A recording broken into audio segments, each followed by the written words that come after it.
Olá, pessoal.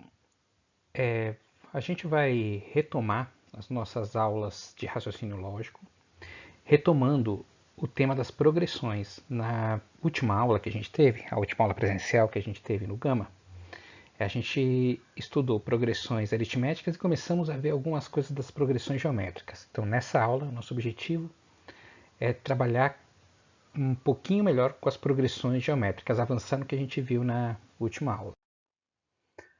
A aula está estruturada em três partes. Primeiro a gente vai falar sobre os conceitos e definições. Depois eu vou apresentar para vocês o termo geral. Como existe um termo geral nas progressões aritméticas, também existe um termo geral das progressões geométricas.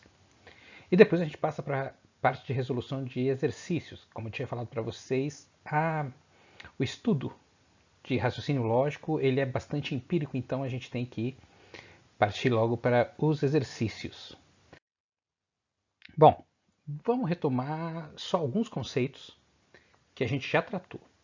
Primeiro, o conceito de sequência, que é dado como um conjunto de elementos que seguem uma determinada lei de formação ou um determinado padrão de formação, certo? Isso a gente acabou vendo em algumas sequências exemplificadas da última aula, nas próprias progressões aritméticas, e o mesmo se aplica nas progressões geométricas. As progressões são sequências crescentes de elementos e a lei de formação, ou seja, o que dá o padrão, é o resultado de uma operação matemática com intervalo pré-definido que a gente chama de razão no caso das progressões.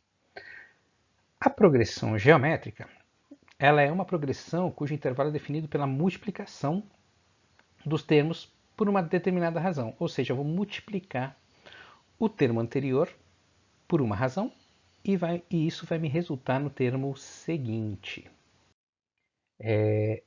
Aqui eu coloquei para vocês um gráfico de uma progressão geométrica com o primeiro termo sendo o número 2 e a razão também é de 2. Então, vocês podem ver que dá uma curva praticamente igual a uma curva exponencial quando a gente joga esses dados no gráfico. Então, na linha azul, dentro das bolinhas, você tem o valor do termo e na linha horizontal embaixo, você tem a posição do termo. Então, o primeiro termo é 2, 2 vezes 2 dá 4, 4 vezes 2 dá 8, 8 vezes 2 dá 16, 16 vezes 2 dá 32 e assim por diante, certo? Essa é a cara de uma progressão geométrica.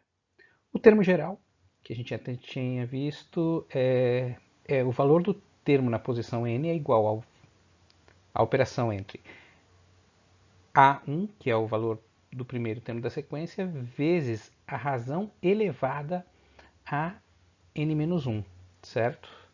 Sempre lembrando a sequência. Primeiro a gente vai ter que resolver o que está entre parênteses, depois fazer a potenciação e depois a multiplicação. Para isso a gente exemplifica com um exercício aqui, adaptado à nossa atual situação. Então aí aparece o município de Oswaldolândia do Norte, que tem lá uma tabela aqui com os casos registrados de coronavírus. Obviamente isso aqui é fictício. E o Serviço de Saúde mostrou esses dados para o prefeito. O prefeito quer saber quantos infectados pelo coronavírus a cidade terá até essa data. Como a gente pode ver, trata-se, a semana indica o termo, a posição do termo, e a coluna de casos registrados é uma progressão que se iniciou com 4 casos e foi aumentando para 16, 64, 256, 1024, ou seja, é uma razão 4, certo? Aí a gente aplica aqui a fórmula, e aí a gente vê que primeiro a gente resolveu o que está dentro dos parênteses, depois potenciação, depois a multiplicação e finalmente a gente teve a confirmação aqui que o resultado que se espera na 11ª semana é de 4.194.304 habitantes infectados, bastante coisa. É isso, depois eu vou colocar uma lista de exercícios para vocês e na próxima aula a gente vai ver sequências numéricas que não são exatamente progressões. Vou esperar vocês lá.